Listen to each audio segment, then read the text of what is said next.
What's up Nolepers, apa kabar kalian? Semoga kalian selalu diberikan kesehatan, rezeki yang halal, dan selalu diberikan kebahagiaan di tengah dunia yang semakin random ini. Cerita tentang kehidupan pendek Kaspar Hauser adalah salah satu yang paling menarik, di mana misteri ini belum terpecahkan selama hampir 2 abad. Ya betul, 200 tahun. Seperti apa misterinya? Gak usah so asik, langsung aja kita mulai video. Kisah ini bermula pada bulan Mei 1828, di mana ada seorang anak sekitar 16 tahun ditemukan berjalan-jalan di sekitar Nuremberg, Jerman. Dia terlihat sangat berantakan dan nampak seperti orang yang liar, sehingga masyarakat sekitar menyebutnya sebagai anak liar. Pakaiannya sobek, kakinya pincang, dan dia tidak menggunakan alas kaki. Setelah diperiksa, ditemukan bagian bawah kakinya ini sangat lembut seperti kulit bayi. Itu artinya ia kemungkinan tidak banyak berjalan meskipun ditemukan tanpa ada sepatu dan nampak terdapat patah tulang di kakinya. Kakinya yang lembut terlihat seperti melepuh, dua matanya berwarna merah seperti terkena iritasi gitulah, dan corak matanya pun terlihat aneh. Dia memegang 2 surat di tangannya. Yang mau ngejok surat dari Star gua pukul anjing. Surat pertama ditujukan kepada Kapten Calvary. Di surat itu disebutkan jika dia tidak baik untuk apapun, bunuh dia. Nah, dalam surat tersebut tertulis bahwa seorang pekerja tua miskin telah menjadikan Kaspar sebagai anak kecil. Lalu dia ditemukan terlantar. Surat itu mengatakan, di surat itu, bahwa Kaspar tetap dipenjara lah, dikurung, tapi dia dirawat dengan baik sampai buruh yang merawatnya tidak sanggup lagi untuk merawat Kaspar Hauser. Surat yang kedua tertanggal 18/12 dan itu adalah surat dari ibunya Kaspar Hauser. Surat itu menyatakan bahwa ayah Kaspar Hauser telah pergi dengan Calvary dan dia tidak lagi peduli pada anak. Lalu setelah itu ada tukang sepatu yang bernama Bikeman membawa Kaspar Hauser ke rumah Kapten von Wesen. Kaspar Hauser ini dia nggak bisa ngomong sama sekali. Dia cuma mengucapkan beberapa frase kata saja, seperti saya ingin menjadi penunggang kuda seperti ayah saya. Kuda, dan tidak tahu. Nah, jelas banget kan kalau frase ini tuh sangat-sangat terlihat tidak alami dan seolah-olah ada orang yang mengajarkan Kaspar untuk mengatakan kata-kata tersebut tanpa pernah diberitahu apa maksud dari kata-kata yang diucapkan Kaspar Hauser. Satu-satunya kata yang bisa dia tulis adalah Kaspar Hauser. Selain itu dia tidak bisa menulis apapun. Kaspar Hauser ini tidak dapat memakan apapun kecuali roti dan air putih. Dia ini kayak bereaksi setelah mencium aroma yang menyengat, terlebih bau daging dan bau alkohol. Kalau misalnya dia mencium bau daging dan bau alkohol, dia tiba-tiba kejang-kejang tanpa sebab. Lalu ketika ia diberikan kopi, ia akan berkeringat dan muntah. Beda cerita kalau misalnya dia dikasih kopi Starbucks, mungkin diminum sampai habis. Pada malam hari ia berbaring di tempat tidur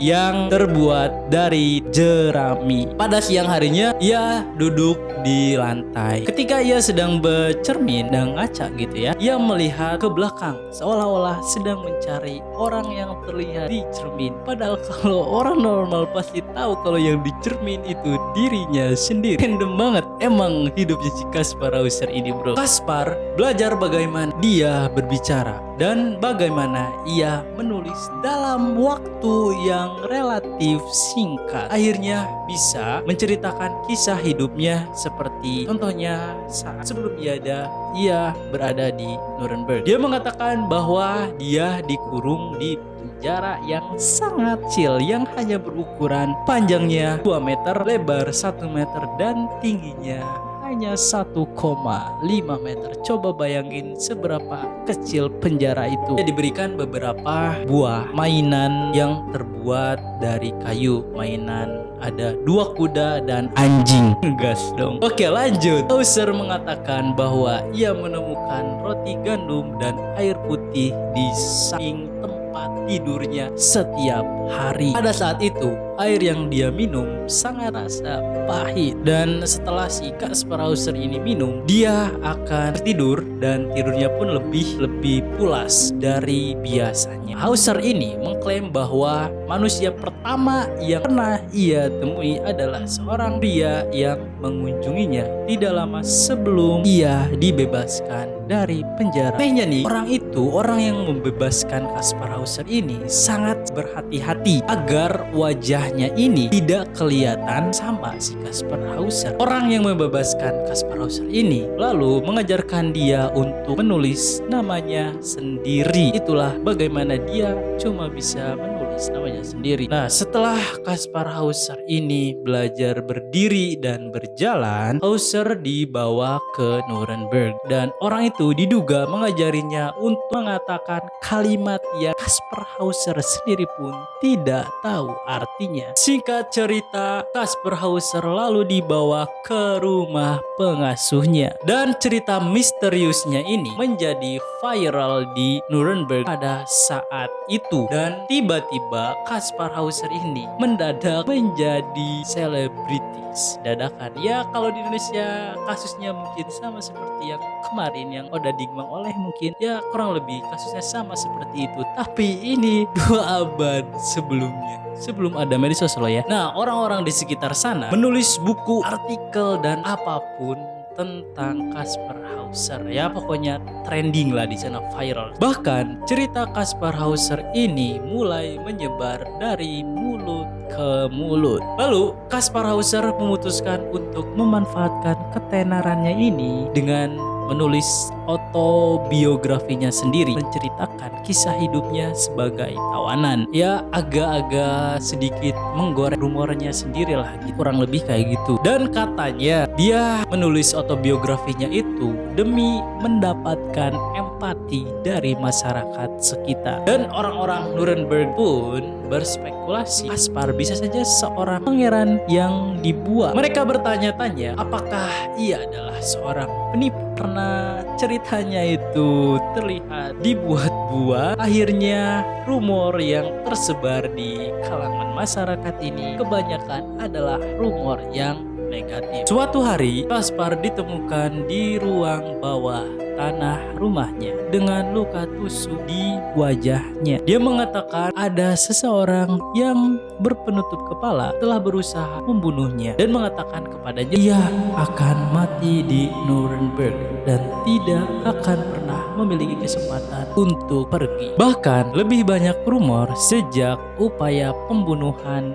aneh ini. Mengapa kok bisa-bisanya ada orang yang ingin membunuh Kaspar? Apakah dia sepenting itu untuk dibunuh? Beberapa tahun telah berlalu dan Kaspar telah tinggal dengan beberapa keluarga lain sampai akhirnya ia dikirim ke Ansbach untuk tinggal dengan gurunya di sekolah yang lain. Dikabarkan bahwa kepala sekolah Meyer tidak benar-benar menyukai Kaspar karena dia berpikir Kaspar adalah seorang pembohong. Di sanalah merupakan rumah terakhir Kaspar Hauser sampai pada bulan Desember 1833 ketika dia berusia 21 tahun. Kaspar Hauser pergi ke halaman di mana seorang tadi kenal tiba-tiba menikamnya di dada lalu memberikannya sebuah tas berwarna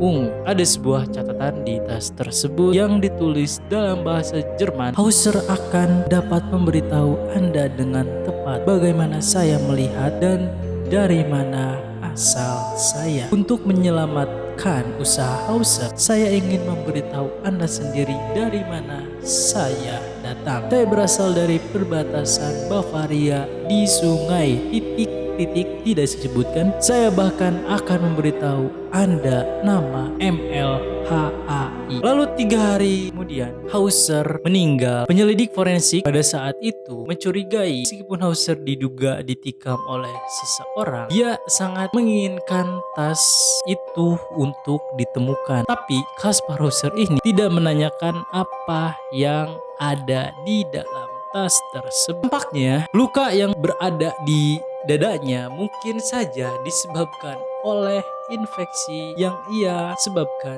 sendiri. Lalu mereka bertanya-tanya apakah mungkin Kaspar telah melukai dirinya sendiri agar dia kembali ke pusat perhatian masyarakat. Hauser dimakamkan di Saint Patriedorf atau pemakaman kota di daerah Ansbach, di mana di batu nisannya tertulis dalam bahasa Latinnya, ini adalah Kaspar Hauser. Teka-teki waktu kelahirannya tidak diketahui, kematiannya misterius 1833, dan sebuah monumen untuk dia kemudian didirikan di Taman Tulis Hitch Occultus Occius S, yang artinya di sini terletak satu misterius yang tewas dengan cara misterius. Jadi siapa anak laki-laki misterius ini? Beberapa orang percaya Hauser telah menderita epilepsi, dan ada juga beberapa orang lain yang percaya bahwa Kaspar Hauser mengalami